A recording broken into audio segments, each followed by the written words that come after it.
وَلَقَدْ يَسَّرْنَا الْقُرْآنَ لِلذِّكْرِ فَهَلْ مِن مُّدَّكِرٍ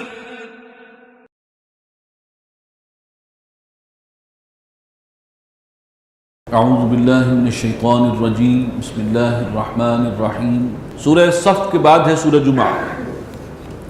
یسبح للہ ما فی السماوات و ما فی الارض، اس کا آغاز بھی تسبیح باری تعالیٰ سے ہو رہا ہے۔ اللہ ہی کی تسبیح میں مشغول ہے وہ سب کے جو آسمانوں میں ہیں اور زمین میں ہیں۔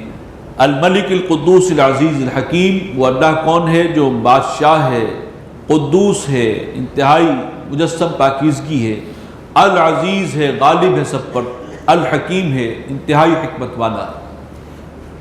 هو الذی بعث فی الامیین رسولا منہم، یہ سورہ صف کا اور سورہ جمعہ کا بڑا آپس میں گہرا تعلق ہے۔ اس سورہ صف میں حضور صلی اللہ علیہ وسلم کا مشن بیان ہوا۔ اس مشن کے لیے جو اللہ تعالیٰ نے حضور صلی اللہ علیہ وسلم نے جو افراد تیار کیے تھے وہ کس پروسیس سے کیے تھے، وہ جو حزب اللہ بنی ہے، وہ اللہ کے سپاہی جو بنے ہیں جنہوں نے پھر قربانیاں دی ہیں، ان کی تیاری کیسے ہوئی ہے، ان کا تزکیہ، یہ ہے جو اس سورہ مبارکہ کا موضوع ہے۔ هو الذی بعث فی الامیین رسولا منہم، وہی ہے جس نے اٹھایا امیین میں ایک رسول جو انہی میں سے ہے، یتلو علیہم آیاتہ، اور وہ تلاوت کر کے سناتا ہے انہیں اپنی اللہ کی آیات کی، ویزکیہم، اور رسول ان کا تزکیہ بھی فرماتا ہے، ویعلمہم الکتاب والحکمہ، اور وہ تعلیم دیتا ہے انہیں کتاب اور حکمت کی۔ یہ چار کام حضور صلی اللہ علیہ وسلم نے کیے ہیں۔ وہ جو جماعت صحابہ تیار ہوئی ہے، جو حزب اللہ بنی ہے اور جو باطل کی پیٹھ پر کوڑے کتنا برسی ہے، انہیں تلاوت آیات، قرآن مجید کی آیات، ان کے ذریعے جو ہے ایمان کا نور پیدا ہو رہا ہے، پھر ان کا تزکیہ ہو رہا ہے۔ وہ حضور صلی اللہ علیہ وسلم خود مزکی ہیں، آپ سے بڑھ کر تزکیہ کون کر رہا ہوگا؟ قرآنی آیات بھی تزکیہ کر رہی ہیں، حضور صلی اللہ علیہ وسلم بھی تزکیہ فرما رہے ہیں، اور پھر انہیں تعلیم دی جا رہی ہے کتاب کی، احکام شریعت کی اور حکمت کی، دانائی کی باتیں۔ یہ اب ایک ٹیم تیار ہوئی ہے جو پوری دنیا کی امام بن گئی ہے، جس نے پوری دنیا کے اندر علم اور روشنی پھیلائی ہے۔ اللہ تعالیٰ نے ان کو ذریعہ بنایا ہے۔ یہ صحابہ کرام، اس پروسیس سے جو ہے یہ گروہ وجود میں آیا۔ وَإِن كَانُوا مِن قَبْلُ لَفِي ضَلَالٍ مُبِينٍ، اس سے پہلے وہ لوگ کھلی گمراہی میں تھے۔ یہ تو امیین ہیں، پڑھنے لکھنے سے بالکل بے بہرا، لیکن اب اللہ نے انہیں امام بنا دیا، اور حضور صلی اللہ علیہ وسلم کی وہ تربیت تھی اور قرآن کا یہ فیض تھا، اور اس پروسیس سے گزارا ہے، اور وہ ایک ایک جو ہے اب ہزار پر بھاری تھا۔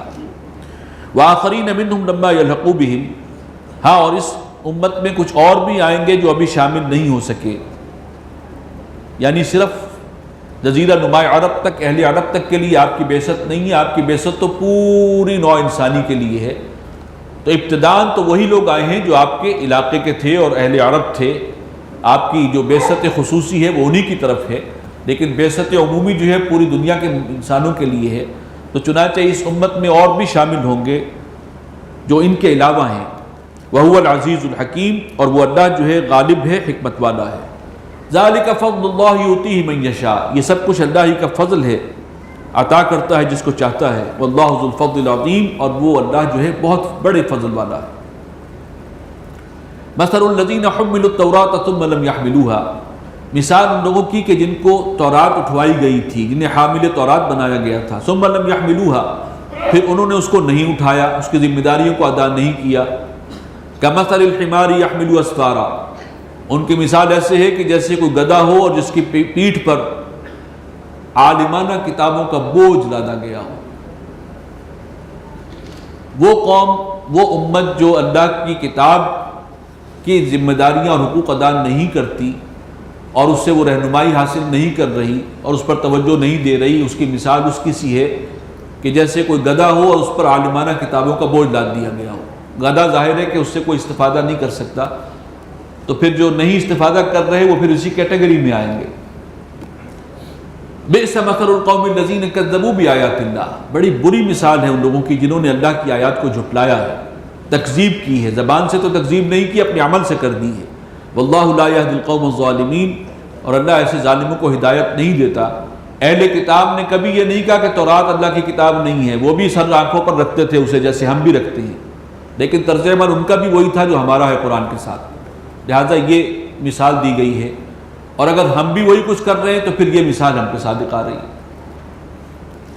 قُلْ يَا أَيُّهَا الَّذِينَ هَادُوا إِن زَعَمْتُمْ أَنَّكُمْ أَوْلِيَاءُ لِلَّهِ مِن دُونِ النَّاسِ، اے نبی ان سے کہہ دیجئے کہ اے یہودیو، اگر تمہیں اس بات کا دعویٰ ہے کہ تم ہی واقعی اللہ کے چہیتے ہو، دوست ہو، لوگوں کو چھوڑ کر اللہ نے تمہیں ہی اپنا محبوب بنا رکھا ہے، فَتَمَنَّوُا الْمَوْتَ، تو چاہیے کہ تم موت کی تمنا کرو، جلد از جلد اس تک پہنچو، تمہارا اگر ایسا ہی رشتہ ہے محبت کا، ولایت کا، ان کنتم صادقین، اگر تم سچے ہو، وَلَا يَتَمَنَّوْنَهُ أَبَدًا بِمَا قَدَّمَتْ أَيْدِيهِمْ، اور یہ ہرگز موت کی تمنا نہیں کریں گے بسبب ان کرتوتوں کے کہ جو انہوں نے کر رکھے ہیں، جو کچھ آگے بھیجا ہوا ہے، انہیں پتہ ہے کہ وہاں پہنچ کر حشر کیا ہونا ہے۔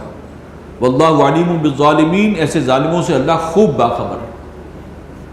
قُلْ إِنَّ الْمَوْتَ الَّذِي تَفِرُّونَ مِنْهُ، فرما دیجئے کہ وہ موت جس سے تم بھاگتے ہو، فَإِنَّهُ مُلَاقِيكُمْ، وہ تو تمہیں جا لے گی، تم سے ملاقات کر کے رہے گی، ثُمَّ تُرَدُّونَ إِلَىٰ عَالِمِ الْغَيْبِ وَالشَّهَادَةِ، اور پھر تم لوٹا دیے جاؤ گے اس ہستی کی طرف جو غیب اور شہادہ، چھپی باتوں اور کھلی باتوں سب کا جاننے والا ہے، فَيُنَبِّئُكُم بِمَا كُنتُمْ تَعْمَلُونَ، اور وہ پھر کھول کر رکھ دے گا جو عمل تم نے کیے ہیں، سب تمہارے سامنے لے آئے جائیں گے۔ یا ایھا الذین آمنوا اذا نودی للصلاۃ من یوم الجمعہ، اہل ایمان جب اذان دی جائے نماز کے لیے جمعے کے روز، فاسعوا الی ذکر اللہ، تو پھر دوڑو اور ڈپکو اللہ کی یاد کی طرف۔ یہ جمعے کا نظام اصلاً قرآن مجید کی تعلیم کا ایک ہفتے وار پروگرام ہے۔ قرآن کو چھوڑ دو گے تو مثال تمہاری آ گئی جو بیان کر دی گئی ہے۔ اس کو مضبوطی سے تھامنے کے لیے ایک ہفتہ وار پروگرام ہے، وہ کہہ سکتے ہیں آپ کے تعلیم بالغاں کا نظام ہے کہ لوگ آئیں اور بیٹھیں اور سنیں، اور کوئی جو ہے انہیں قرآن مجید سے تذکیر کرے اور انہیں علم و حکمت سے کے جو ہیں وہ موتی ان کے سامنے بھی رکھے۔ لہٰذا اس جمعے کو بہت لازم کر دیا گیا، اس کی بڑی اہمیت ہے۔ وَذَرُوا الْبَيْعَ، ہر چیز کو چھوڑ دو، متوجہ ہو جاؤ اللہ کے ذکر کی طرف، اور چھوڑ دو خرید و فروخت۔ اسی لیے اذان جمعہ سے لے کر نماز کے اختتام تک ہر قسم کی خرید و فروخت، سودا، تجارت حرام ہے۔ یہ وقت خاص ہے اللہ کے لیے اور قرآن مجید سیکھنے کے لیے۔ اصلاً تو اس مقصد کے لیے جمعہ تھا جو نظام قائم کیا گیا، اب وہاں اس میں ہم کیا کر رہے ہیں یہ الگ مسئلہ ہے۔ ذالکم خیر لکم ان کنتم تعلمون، یہی تمہارے حق میں بہتر ہے اگر تم سمجھو۔ فاذا قضیت الصلاۃ، اور جب نماز مکمل ہو جائے، فانتشروا فی الارض، تو اب زمین میں پھیل جاؤ۔ یہود کی طرح یہ نہیں ہے کہ پورے دن کی پابندی ہے، سبت کی ان کی پابندی تھی صبح سے رات تک کے لیے، اس میں کوئی کاروبار نہیں کر سکتے تھے۔ مسلمانوں کے لیے نرمی ہے، نماز مکمل ہو گئی اب اپنا کاروبار کر سکتے ہو۔ وابتغوا من فضل اللہ واذکروا اللہ کثیرا لعلکم تفلحون، پھر بھی اللہ کا ذکر کرتے رہو کثرت سے تاکہ تم فلاح پا سکو، تمہارا بھلا ہو۔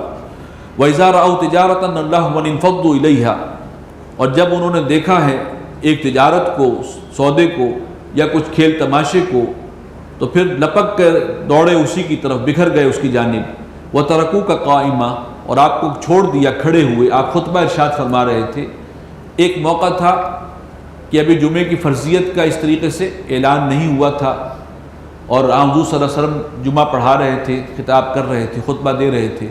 باہر سے کوئی قافلہ آ گیا، ان دنوں مدینہ میں کچھ قحط کا عالم تھا، لوگوں کی ضروریات بھی زیادہ تھیں۔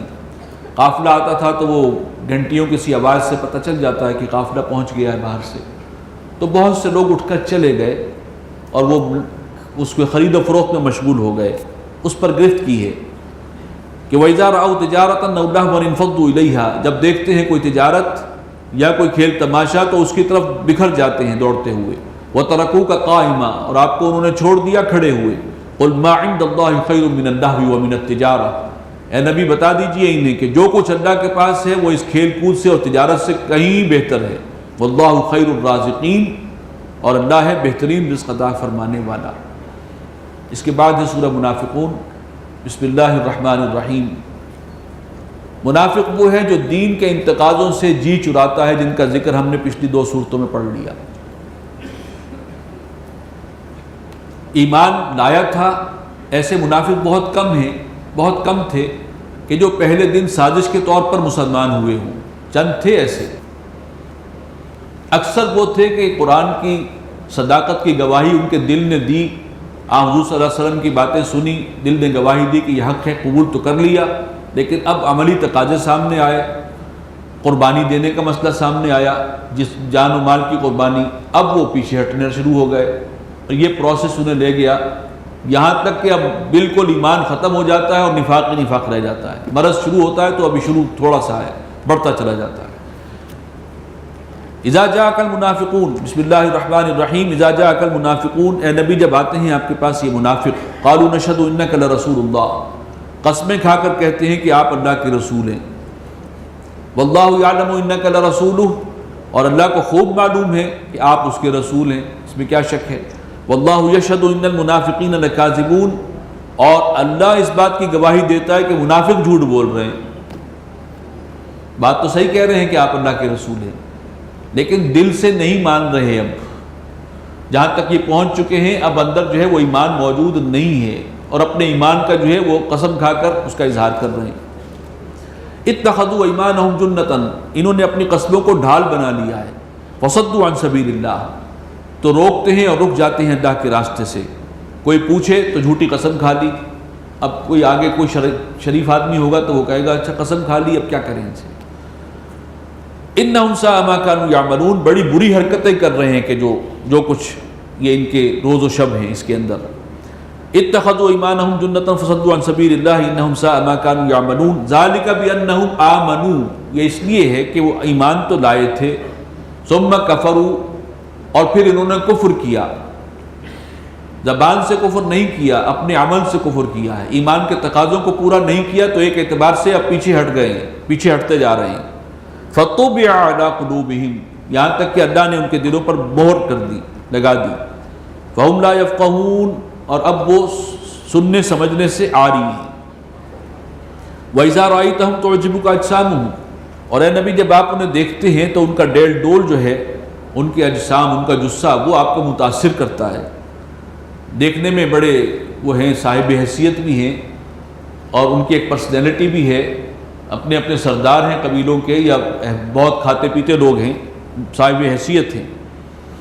وَإِن يَقُولُوا تَسْمَعْ لِقَوْلِهِمْ، اور جب بات کرتے ہیں وہ تو آپ توجہ سے ان کی بات سنتے ہیں، اس لیے کہ ان کی ایک ظاہری حیثیت ہے۔ كَأَنَّهُمْ خُشُبٌ مُّسَنَّدَةٌ، اصل حقیقت ان کی یہ ہے کہ وہ ایسے ہیں جیسے سوکھی لکڑیاں ان کو سہارا دے کے کھڑا کیا گیا، یہ معنوی حیثیت یہ ہے۔ يَحْسَبُونَ كُلَّ صَيْحَةٍ عَلَيْهِمْ، اتنے خوف زدہ رہتے ہیں کہ کوئی بھی آواز، چیخ، کوئی آواز آئی تو سمجھتے ہیں کہ بس خطرہ ہمارے اوپر ہی آیا ہے۔ ہم العدو، اے نبی سمجھ لیجئے کہ آپ کے اصل دشمن یہ ہیں، فاحذرہم، ان سے بچیے، ان کی سازشوں سے ہوشیار رہیے۔ قاتلہم اللہ انا یؤفکون، اللہ انہیں غارت کرے کہاں سے واپس پھرے جا رہے ہیں۔ انہیں ایمان کی دولت نصیب ہوئی تھی، انہیں حضور صلی اللہ علیہ وسلم کی صحبت کا فیض ملا تھا، اور پھر کہاں کس انجام تک پہنچے۔ وَإِذَا قِيلَ لَهُمْ تَعَالَوْا يَسْتَغْفِرْ لَكُمْ رَسُولُ اللَّهِ، اور جب ان میں سے کسی ایسے شخص سے کہا جاتا ہے کہ آؤ اللہ کے رسول کے پاس آؤ کہ وہ تمہارے لیے استغفار کریں اپنے گناہوں کا، تم بھی اعتراف کرو، اللہ کے رسول سے معافی مانگو تاکہ وہ تمہارے لیے استغفار کریں، لَوَّوْا رُؤُوسَهُمْ، وہ اپنے سروں کو خاص انداز سے جنبش دیں گے، بڑے معنی خیز انداز سے، وَرَأَيْتَهُمْ يَصُدُّونَ، اور تم دیکھو گے کہ وہ قدم ان کے آگے نہیں بڑھ رہے، رک جاتے ہیں، وَهُمْ مُسْتَكْبِرُونَ، اور یہ گھمنڈ اور تکبر ہے جس کی وجہ سے وہ حضور کی خدمت میں آنا نہیں چاہتے۔ سواء علیہم استغفرت لہم ام لم تستغفر لہم، ان کے لیے اب برابر ہے اے نبی آپ ان کے لیے استغفار کریں، اللہ سے مغفرت کی دعا کریں یا نہ کریں، لن یغفر اللہ لہم، اللہ انہیں ہرگز معاف نہیں کرے گا۔ یہ ان کی محرومی کی انتہا ہے کہ اللہ کے رسول بھی ان کے لیے دعا کریں تو اللہ تعالیٰ اس کو قبول نہیں کرے گا، ان کے لیے قبول نہیں۔ ان اللہ لا یہدی القوم الفاسقین، بے شک اللہ ہدایت نہیں دیتا نافرمان لوگوں کو۔ ہم الذین یقولون لا تنفقوا علی من عند رسول اللہ، یہی لوگ ہیں کہ جو کہتے تھے کہ مت خرچ کرو اس پر کہ جو اللہ کے رسول کے پاس ہیں، حتی ینفضوا، یہاں تک کہ یہ لوگ منتشر ہو جائیں، یہ جو مہاجرین آئے ہوئے ان کی مدد مت کرو، تم نے ان کی مدد کی ہے، یہ زیادہ سر چڑھ گئے ہیں۔ یہ منافقین کی کوشش ہوتی تھی کہ کسی وقت مہاجر انصار کا بھی آپس میں جو ہے وہ جھگڑا کرا دیں، کبھی اوس اور خزرج کی پرانی جو دشمنیاں تھیں ان کو ہوا دیتے تھے کہ یہ آپس میں لڑیں۔ تو ایک موقع پر غزوہ بنی مستلق سن 6 میں تھا، اس سے واپسی پر کوئی ایک مہاجر کا اور ایک انصاری صحابی کا کوئی جھگڑا ہو گیا کسی بات پر۔ تو وہ شخص جو ہے عبداللہ ابن ابی بھی موجود تھا، اس کے ساتھی شرنگیز بھی موجود تھے، انہوں نے اس سے جو ہے فائدہ اٹھایا اور وہ آپس میں سازش کی کہ یہ جو مہاجرین ہیں ان کی ہمتیں بڑھتی جا رہی ہیں، ہم نے ان کو کھلایا پلایا اور یہ اب ہمارے منہ کو آنے لگے ہیں، اب مدینہ ہم پہنچ جائیں تو ان ذلیلوں کو ہم نکال باہر کریں گے۔ ایک صحابی، نوجوان صحابی تھے، وہ سن رہے تھے، اتفاق سے یہ بات انہوں نے سنی اور جا کر حضور صلی اللہ علیہ وسلم کو پہنچا دی کہ ایسی باتیں میں نے سنی ہیں، یہ بات اس نے کہی ہے اس شخص نے۔ آپ نے بلا لیا عبداللہ ابن ابی کو، وہ صاف مکر گیا، جھوٹی قسمیں کھانے لگ گیا، وہ تو بائیں ہاتھ کا کھیل تھا ان کے۔ اب وہ اپنے قبیلے کا بہرحال ایک بڑا معتبر شخص ہے اور اس کے مقابلے میں جو ان کے خلاف گواہی دے رہا ہے وہ بالکل ایک ینگ لڑکا سا تھا، تو لہٰذا اس بیچارے اس لڑکے کو سب نے برا بھلا کہا کہ خام خواہ اس کے اوپر الزام لگا دیا، یہ اتنا بڑا سردار قوم کا اور اس کے ساتھ یہ۔ اللہ تعالیٰ نے پھر اصل حقیقت کھول دی، ہم الذین یقولون لا تنفقوا علی من عند رسول اللہ۔ اس نے کہا تھا کہ ان پر خرچ نہ کرو، یہ خود ہی تتر بتر ہو جائیں گے، اب تم جو ان کی مدد کرتے ہو چھوڑ دو، اور بڑے سخت الفاظ کہے تھے۔ تو یہی ہیں وہ لوگ جو کہتے ہیں لا تنفقوا علی من عند رسول اللہ، مت خرچ کرو ان پر کہ جو اللہ کے رسول کے پاس ہیں، حتی ینفضوا، یہاں تک کہ یہ لوگ منتشر ہو جائیں، بکھر جائیں۔ وللہ خزائن السماوات والارض، اور آسمانوں اور زمین کے کل خزانے تو اللہ ہی کے قبضے میں ہیں۔ ولکن المنافقین لا یفقہون، لیکن منافقین اس بات کو نہیں سمجھ رہے۔ یقولون لئن رجعنا الی المدینہ، یہ وہ سخت بات ہے جو انہوں نے کہی تھی، قرآن نے کوٹ کر دی۔ یہ کہتے ہیں کہ اگر ہم مدینے واپس پہنچ گئے، ابھی تو راستے میں ہیں، مدینہ ذرا پہنچنے دو، ہم کیا کریں گے؟ لَيُخْرِجَنَّ الْأَعَزُّ مِنْهَا الْأَذَلُّ، جو اس شہر کے عزت دار لوگ ہیں، جو اس کے اصل باسی ہیں، پرانے باشندے ہیں، وہ ان کو جو ذلیل ہیں، جو کمزور ہیں، مسلمانوں کے لیے الفاظ استعمال کر رہا ہے، ان کو نکال باہر کریں۔ یہ الفاظ اس نے کہے ہیں مسلمانوں کے بارے میں، جبکہ حضور صلی اللہ علیہ وسلم بھی موجود ہیں۔ قرآن نے گواہی دی کہ ہاں یہ جو اس نوجوان صحابی نے جو بات کہی تھی 100% صحیح تھی، یہی لوگ ہیں۔ وَلِلَّهِ الْعِزَّةُ وَلِرَسُولِهِ وَالْمُؤْمِنِينَ، اور جان لو کہ عزت اور قوت تو اللہ ہی کے لیے ہے، یا رسول کے لیے ہے، یا پھر اہل ایمان کے لیے ہے۔ وَلَكِنَّ الْمُنَافِقِينَ لَا يَعْلَمُونَ، لیکن منافقین اس بات کو نہیں سمجھتے۔ چنانچہ عبداللہ ابن ابی جب مدینہ پہنچ گیا تو اللہ نے اسے کیسے ذلیل کیا کہ اس کا اپنا بیٹا جو ہے، اس کا نام بھی عبداللہ ہے، اس نے گریبان پکڑ لیا کہ آپ کو اندر جانے نہیں دوں گا، بلکہ تلوار سونت لی تھی کہ اللہ کے رسول کی شان میں یہ گستاخی کی ہے۔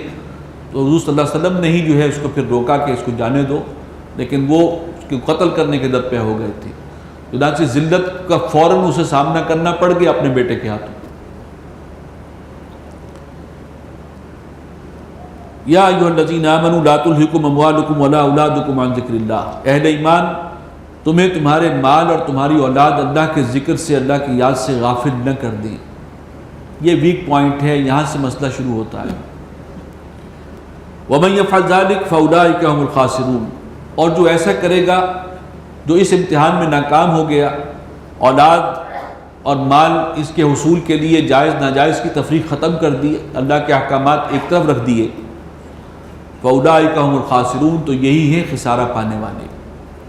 وَأَنفِقُوا مِمَّا رَزَقْنَاكُم مِّن قَبْلِ أَن يَأْتِيَ أَحَدَكُمُ الْمَوْتُ، اور خرچ کرو اس میں سے کہ جو ہم نے تمہیں رزق عطا کیا ہے، اس سے پہلے کہ تم میں سے کسی کی موت کا وقت آ پہنچے۔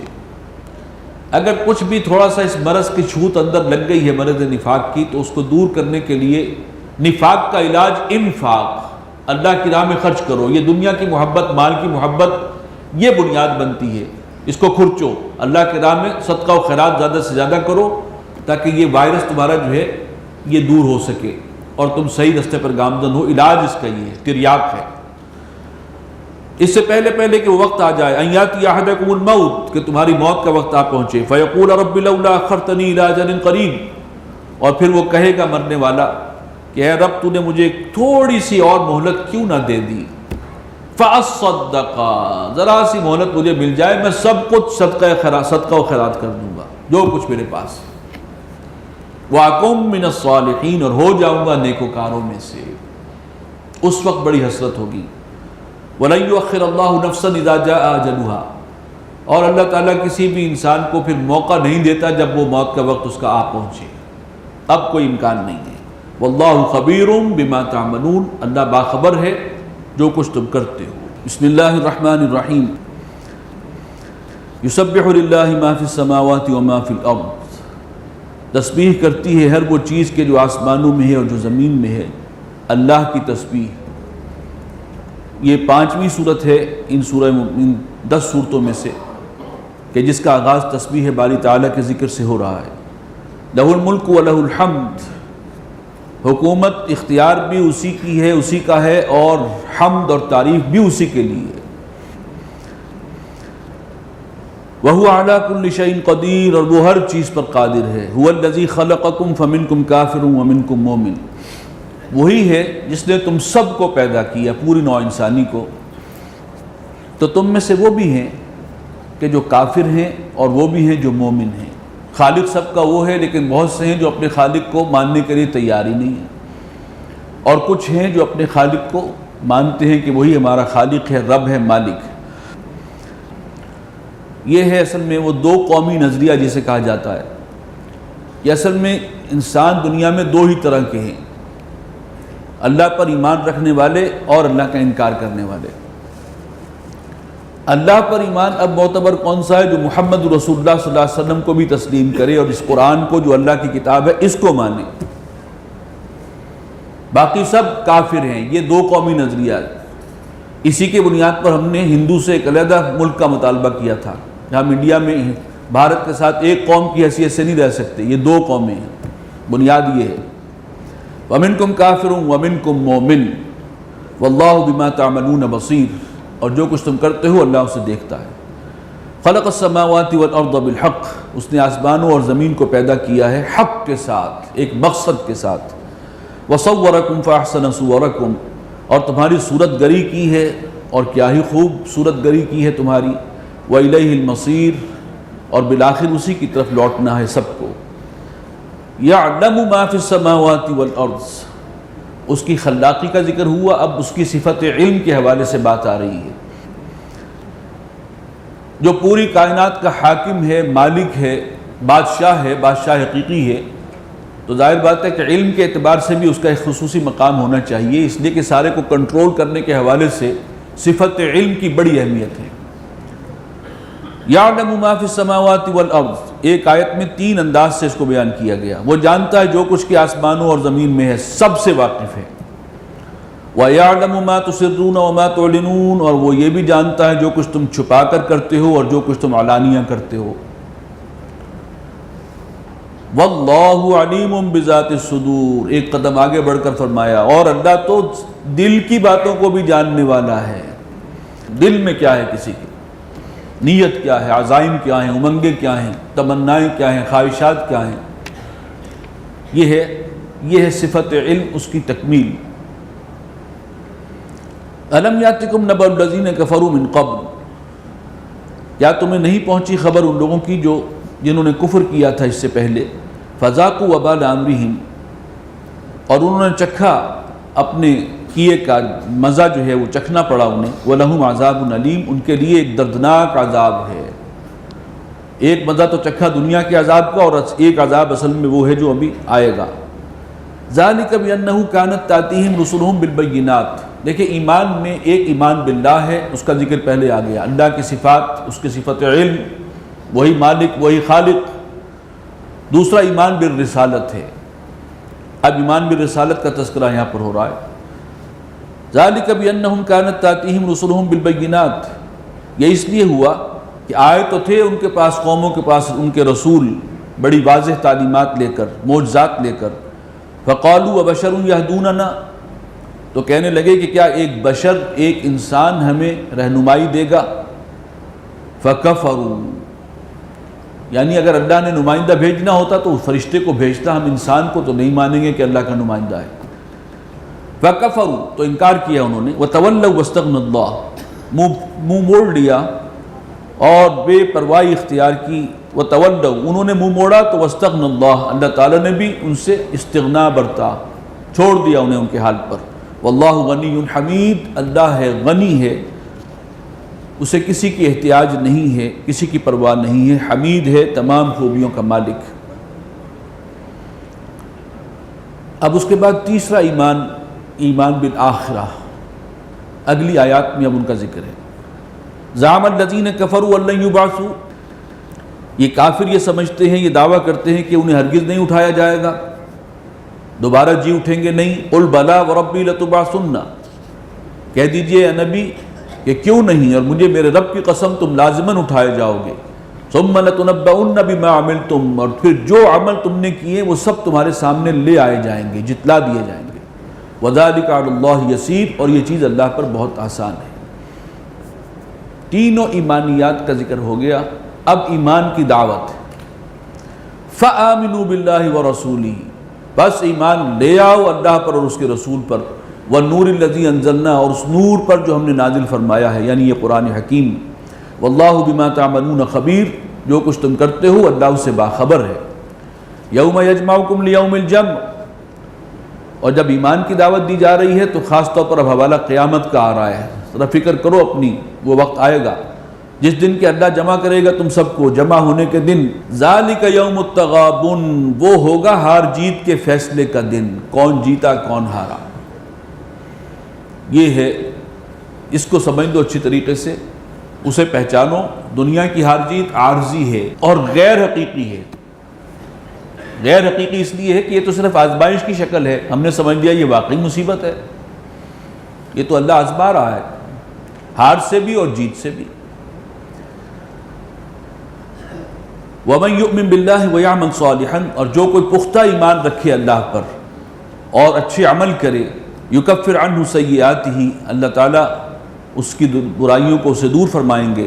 وَيُدْخِلْهُ جَنَّاتٍ تَجْرِي مِن تَحْتِهَا الْأَنْهَارُ خَالِدِينَ فِيهَا أَبَدًا، اور داخل فرمائیں گے انہیں ان باغات میں جن کے دامن میں چشمے رواں ہوں گے، اور وہ رہیں گے انہی میں ہمیشہ ہمیش تا ابد۔ ذالک الفوز العظیم، یہ ہے بڑی کامیابی۔ والذین کفروا وکذبوا بآیاتنا، اور وہ لوگ جنہوں نے کفر کیا اور جھٹلایا ہماری آیات کو، اولئک اصحاب النار، وہ دوزخ والے ہیں، جہنم والے ہیں، خالدین فیہا، اسی میں رہیں گے، وبئس المصیر، اور بہت ہی برا ٹھکانہ ہے۔ اگلی آیات میں اگر ایمان واقعی دل میں راسخ ہو گیا ہے، اللہ پر ایمان، اس کی صفات پر ایمان، اس کی قدرت پر ایمان، اس کی ربوبیت پر ایمان، انسان کی سوچ میں بہت بڑا فرق واقع ہونا چاہیے۔ وہ فرق ہے جو آگے نمایاں کیا جا رہا ہے۔ ما اصاب من مصیبت الا باذن اللہ، نہیں پڑتی کوئی مصیبت، کوئی تکلیف مگر اللہ کے اذن سے۔ ومن یؤمن باللہ یہدی قلبہ، اور جو کوئی ایمان رکھے، یقین لے آئے اللہ پر، اللہ اس کے دل کو ہدایت دے دیتے ہیں۔ واللہ بکل شیء علیم، اور اللہ ہر شے کا جاننے والا ہے۔ کوئی مصیبت، کوئی تکلیف آئی ہے، من جانب اللہ ہے، لہذا مشکل ہے، صبر کرو۔ خوشی کا موقع ہے، کوئی مسرت کے مواقع آ گئے ہیں، اللہ کا شکر بجا لاؤ۔ بندہ مومن کا کام یہ ہے، یہ نہیں ہے کہ کوئی مشکل تکلیف آ گئی ہے تو بالکل وہ ہر طرح سے مایوس ہو کر دل توڑ کر بیٹھ گیا، اعصابی مریض بن گیا، سائیکولوجیکل پیشنٹ بن گیا، اور زیادہ خوشی آ گئی تو آپے سے باہر ہو گئے۔ جو صورتیں ہیں سب اللہ کی طرف سے، پتہ تک جنبش نہیں کر سکتا اللہ کے اذن کے بغیر، لیکن جو ہوا ہے، اور بندہ مومن کو یہ یقین ہوتا ہے کہ اگر میں مخلص ہوں اللہ کے ساتھ، ہر شخص کو خود اپنا پتہ ہے وہ کتنا مخلص ہے کتنا نہیں، تو میرا رب مجھ سے زیادہ میرا خیر خواہ ہے، اور اگر کوئی شر بھی آیا ہے، کوئی تکلیف بھی آئی ہے، اس کے پردے میں بھی کوئی نہ کوئی خیر ہوگا جو مجھے نظر نہیں آ رہا۔ اصحاب کہف، سورہ کہف کے اندر وہ جو واقعہ تھا خضر کا اور حضرت موسیٰ کا، اس کو ذرا ذہن میں لے آئیے۔ وہ تین معاملات جو ہوئے تھے کیا تھے؟ بظاہر شر ہے، لیکن اسی کے پردے میں اصل میں خیر آ رہا تھا، ظہور آ رہا تھا خیر کا۔ تو مومن کو یقین ہوتا ہے کہ اللہ مجھ سے بڑھ کر میرا خیر خواہ ہے، اور وہ مجھ سے بڑھ کر جانتا ہے کہ میری خیر کس میں ہے، لہٰذا اس کے لیے وہ پریشانی، وہ غم نہیں ہے جو عام دنیا دار کے لیے ہوتا ہے۔ ہوا جو ہوا اللہ کی مرضی سے ہوا، اور جو ہوگا وہ اللہ کی مرضی سے ہوگا۔ یہ ہے ایمان اس کا حاصل، یہی ہے سکون قلب، اور یہی ہے لا خوف علیہم ولا هم یحزنون۔ پھر بندہ مومن اس طریقے سے خوف اور حزن کا شکار نہیں ہوتا، اسے ایک سکون قلب بھی اللہ عطا کر دیتے ہیں، تسلیم و رضا کی کیفیت ہے۔ یہ پہلا نتیجہ ہے جو اس کی سوچ میں آنا چاہیے۔ وَأَطِيعُوا اللَّهَ وَأَطِيعُوا الرَّسُولَ، اور اطاعت کرو اللہ کی اور اطاعت کرو رسول کی۔ فَإِن تَوَلَّيْتُمْ فَإِنَّمَا عَلَىٰ رَسُولِنَا الْبَلَاغُ الْمُبِينُ، اگر تم روگردانی کرو گے اطاعت سے، اللہ کو رب تو مان لیا، اطاعت کے لیے تیار نہیں ہے، فلاں حکم تو بہت مشکل ہے، فلاں فرضیت جو ہے وہ تو ہم سے ادا نہیں ہوگی، تو اگر منہ موڑو گے فَإِنَّمَا عَلَىٰ رَسُولِنَا الْبَلَاغُ الْمُبِينُ، تو ہمارے رسول کی ذمہ داری بس صاف صاف پہنچا دینا ہے، باقی تم خود ذمہ دار ہو۔ ایمان اگر ہے تو اطاعت لازمی ہوگی، کہیں کوئی کسی سے کوئی تھوڑی کوتاہی ہو جائے تو ہو جائے، حقیقی ایمان ہوگا تو ہر معاملے میں اللہ اور رسول کی اطاعت انسان اپنے اوپر لازم کرے گا ہی، یہ مسٹ ہے، کوئی اور رستہ ہے ہی نہیں بندہ مومن کے لیے۔ اللہ لا الہ الا ہو، اللہ وہ ہے جس کے سوا کوئی معبود نہیں، کوئی حاکم نہیں، کوئی پشپناہ نہیں، کوئی مددگار نہیں۔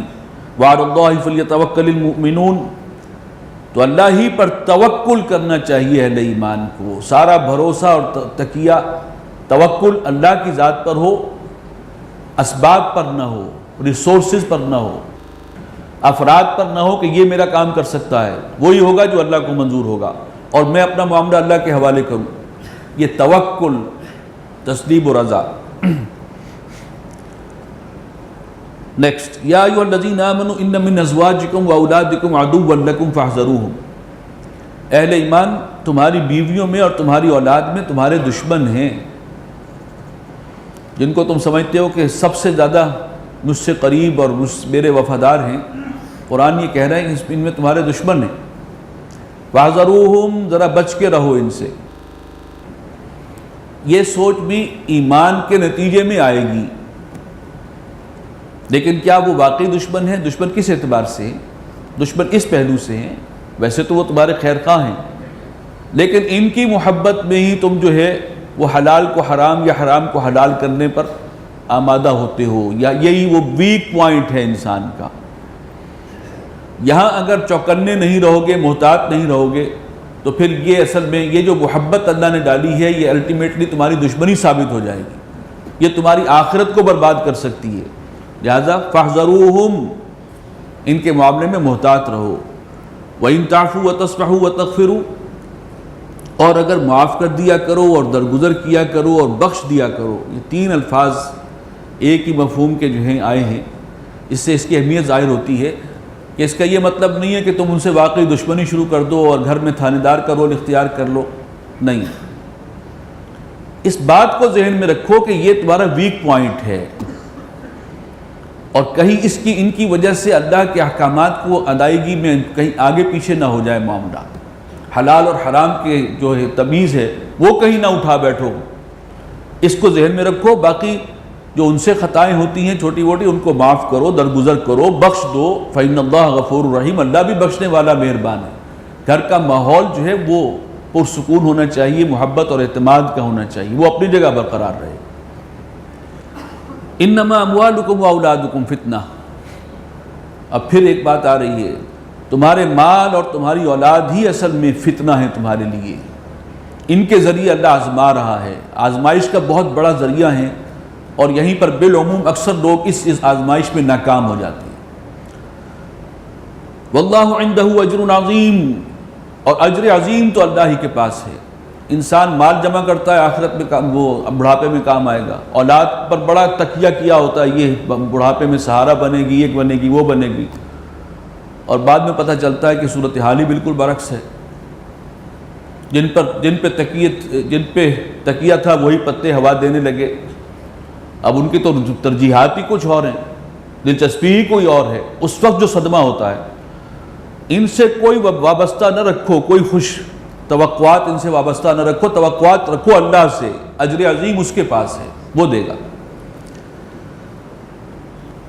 فاتقوا اللہ ما استطعتم، یہ سوچ کی تبدیلی تھی جو ہونی چاہیے. اب تمہیں کیا کرنا ہے، ساری بات سمجھ میں آ گئی ہے. تو تقوی اختیار کرو اللہ کا جہاں تک ہو سکتا ہو، آگے سے آگے بڑھنے کی کوشش کرو تقوی میں. اور تقوی یہی ہے گناہوں سے، حرام سے، اللہ کی نافرمانی سے بچنا. اس میں اور زیادہ جتنا آگے سے آگے جا سکو. واللہ عندہ اجر عظیم فاتقوا اللہ ما استطعتم واسمعوا واطیعوا، اور سنو اور مانو. دین کا جو حکم سامنے آ رہا ہے فوراً سننا ہے اور ماننا ہے، قدم پیچھے نہ ہٹیں. جو تقاضا آ رہا ہے وَأَنفِقُوا خَيْرًا لِأَنفُسِكُمْ، اور خرچ کرو یہی تمہارے حق میں بہتر ہے. انفاق زیادہ سے زیادہ، تاکہ دنیا کی محبت جو ہے وہ دل سے کھرچی جا سکے. وَمَنْ يُوقَ شُحَّ نَفْسِهِ فَأُولَٰئِكَ هُمُ الْمُفْلِحُونَ، اور جو اپنے جی کے لالچ سے بچا لیا گیا وہی ہیں کامیاب ہونے والے. جن کے اندر دنیا کی اور مال کی محبت رچی بسی رہ گئی، بخل، شح، تو وہ پھر آگے نہیں بڑھ سکتے دین کے معاملے میں. سب کچھ سمجھنے کے باوجود بھی یہ پاؤں کی بیڑی بن جاتی ہیں یہ محبتیں، اور اس قسم کی جو ہے طبیعت میں جو لالچ پیدا ہوتی ہے مال کی. ان تقرضوا اللہ قرضا حسنا، اگر تم اللہ کو قرض دو گے اچھی طرح کا قرض، یضاعف لکم، وہ دگنا کر دے گا تمہارے لیے، ویغفر لکم، اور تمہیں بخش دے گا. یہ پھر انفاق ہی کی ایک اور ڈائمنشن ہے، اللہ کو قرض دینا، اللہ کے دین کے غلبے کے لیے خرچ کرنا، اللہ کے دین کی اقامت کے لیے مال لگانا. واللہ شکور حلیم، مال تم دے رہے ہو، وہ کہہ رہا ہے قرضہ دو مجھے، حالانکہ یہ مال اللہ ہی نے تمہیں دیا تھا. یہ اس کی قدردانی ہے، وہ شکور ہے. مال بھی تمہیں دیا اور تم سے تھوڑا واپس دیا تو کہا یہ میرے ذمہ قرض ہے. یہ قدردانی ہے. حلیم ہے، بڑی تحمل والا ہے. عالم الغیب والشہادۃ العزیز الحکیم، وہ جاننے والا ہے غیب و شہادہ کا، چھپی باتوں کا بھی اور ظاہر کا بھی. العزیز الحکیم، زبردست ہے، حکمت والا ہے. اس کے بعد ہے سورہ طلاق. سورہ طلاق اور سورہ تحریم یہ بھی ایک جوڑے کی شکل میں ہے. آئینی زندگی کے اندر دو ایکسٹریمز کا امکان ہو سکتا ہے. ایک ایکسٹریم یہ ہے کہ میاں بیوی کے اندر اتنی محبت ہے، اتنی مفاہمت ہے، اتنا پیار ہے کہ بیوی کی فرمائشوں کے لیے جو ہے شوہر حرام کو حلال کرنے کے لیے تیار ہو رہا ہے. اس کی ہر فرمائش پوری کرنی ہے، جائز سے نہیں ہوتی تو ناجائز سے بھی کرے. ایک ایکسٹریم یہ ہو سکتی ہے. دوسری ایکسٹریم یہ ہے کہ نباہ نہیں ہو رہا، ہر وقت کی جو ہے وہ چخ چل رہی ہے گھر میں، تو اس کی جو پھر اینڈ ریزلٹ ہے وہ طلاق ہو. چنانچہ یہ طلاق والا مضمون جو ہے یہ اس میں آیا ہے سورہ طلاق میں. اور اگلا مضمون کہ بیویوں کی خوشنودی کے لیے کسی چیز کو حلال یا حرام کر لینا، وہ اگلی موضوع جو ہے سورہ تحریم اس کا موضوع. بسم اللہ الرحمن الرحیم. یا ایھا النبی اذا طلقتم النساء فطلقوهن لعدتهن، اے نبی جب آپ طلاق دینے لگیں اپنی بیویوں کو، یعنی حضور صلی اللہ علیہ وسلم سے خطاب فرما کر امت کے لیے رہنمائی ہے کہ طلاق کی اگر نوبت آ جائے تو پھر کیا کیا معاملہ کرنا چاہیے، اصول کیا ہیں. فطلقوهن لعدتهن، تو ان کو طلاق دو ان کی عدت کے حساب سے. واحصوا العدہ، اور عدت کو جو ہے وہ پورا شمار رکھو، اس کا خیال رکھو، اس کے اندر اونچ نیچ نہ ہونے پائے. وہ عدت جو ہے وہ آ چکی ہے، اس کا ذکر سورہ بقرہ کے اندر. جس کو طلاق دی گئی ہے وہ 3 حیض تک انتظار کرے گی، یعنی تقریباً 3 مہینے، اور وہ کوئی اور شادی نہیں کر سکتی وہ عورت کے جس کو طلاق دی گئی ہے. واتقوا اللہ ربکم، اور ڈرو اللہ سے جو تمہارا رب ہے. لا تخرجوہن من بیوتہن، ان کو اپنے گھروں سے مت نکالو. طلاق دینے کے بعد گھر میں رکھا جائے عدت کے دوران بھی، تاکہ اگر ری یونین کی کوئی شکل ہو سکتی ہو تو اس کے مواقع رہیں. ولا یخرجن، اور عورتیں خود بھی نہ نکلیں. الا ان یاتین بفاحشۃ مبینہ، سوائے اس کے کہ کوئی ان میں سے جو ہے وہ سری بے حیائی کی مرتکب ہو تو ظاہر ہے کہ پھر اس کو نکال دیا جائے گا گھر سے۔ وَتِلْكَ حُدُودُ اللَّهِ، یہ اللہ کی حدود ہیں جو اللہ نے معین فرمائی ہیں۔ وَمَنْ يَتَعَدَّ حُدُودَ اللَّهِ، اور جو کہ حدود اللہ سے تجاوز کرے گا فَقَدْ ظَلَمَ نَفْسَهُ، تو اس نے اپنی ہی جان پر ظلم کیا، نقصان اپنا ہی کرے گا۔ لَا تَدْرِي لَعَلَّ اللَّهَ يُحْدِثُ بَعْدَ ذَلِكَ أَمْرًا، تمہیں نہیں معلوم کہ شاید اللہ پیدا کر دے اس طلاق کے بعد کوئی نئی صورت۔ دیکھیے طلاق جو ہے اصولی طور پر یہ نہیں ہے کہ آپ 3 دفعہ فائر کر دیں ایک ہی حلے میں۔ طلاق دینی ہے سوچ سمجھ کر، نباہ نہیں ہو رہا، کسی طریقے سے جو ہے وہ گھر کی فضا بہتر نہیں ہو رہی، ہر وقت کا لڑائی جھگڑا ہے، مزاجوں کی موافقت نہیں ہے، ساری کوششیں کرنے کے بعد ایک طلاق دی جائے۔ جب اس نتیجے پر پہنچ گئے کہ اب سیپریشن ہونی ہے، ایک طلاق دو، عدت تک پھر اور دیکھو، گھر میں رکھو عورت کو، اور اس کے اندر ہو سکتا ہے کہ پھر مفاہمت ہو جائے، اس کے بھی مواقع رہنے چاہیے۔ اور جب وہ عدت ختم ہو جائے گی تو سیپریشن ہو گئی، اب ایک طلاق دینی چاہیے پہلے۔ سیپریشن ہو گئی، اس کا کیا مطلب ہے؟ اس کا مطلب یہ ہے کہ طلاق تو واقع ہو گئی، وہ اب عورت کہیں اور بھی شادی کر سکتی ہے، لیکن اس کا بھی امکان ہے کہ عدت کے بعد دونوں کو خیال آئے کہ نہیں یہ اچھا نہیں ہوا، اور دونوں پھر جو ہیں دوبارہ چاہیں کہ میاں بیوی کی حیثیت سے زندگی بسر کریں، تو اب ری میرج ہو سکتی ہے، دوبارہ نکاح کا موقع ہو سکتا ہے۔ لیکن 3 مرتبہ اگر یہ ہوگا، تیسری مرتبہ پھر یہ اس کی گنجائش نہیں ہے۔ لہٰذا طریقہ یہ ہے صحیح طریقہ۔ ہمارے آئلی قوانین میں کیا ہے بدقسمتی سے، جو میں پہلے بھی کہہ چکا ہوں کہ یہاں پر غیر اسلامی ہے، وہ طلاق 3 دفعہ دلوا کے پھر کہتے ہیں سیپریشن ہوئی ہے۔ اس کا مطلب کیا ہے؟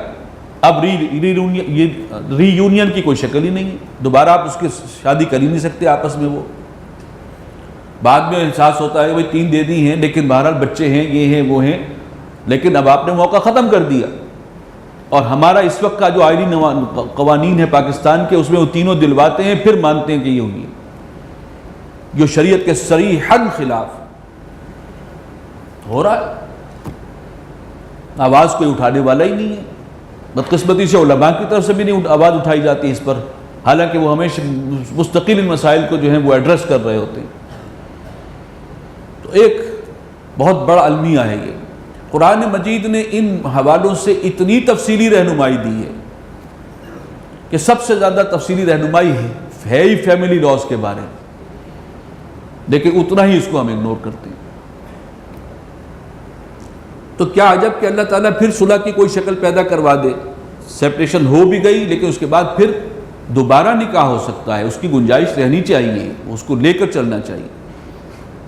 فَإِذَا بَلَغْنَا أَجَلَهُنَّ، تو جب وہ عورتیں پہنچ جائیں اپنی مدت کو، یعنی عدت مکمل ہو جائے، فَأَمْسِكُوهُنَّ بِمَعْرُوفٍ، تو ان کو معروف طریقے سے یا تو اپنے نکاح میں رکھو، عدت ختم ہو رہی ہے، اگر تو تم نے فیصلہ کر لیا کہ نہیں جو ہے ہماری چلے گا یہ معاملہ جو ہے وہ نکاح کا معاملہ اور سیپریشن نہیں ہے، تو عدت ختم ہونے سے پہلے رجوع کر سکتے ہو۔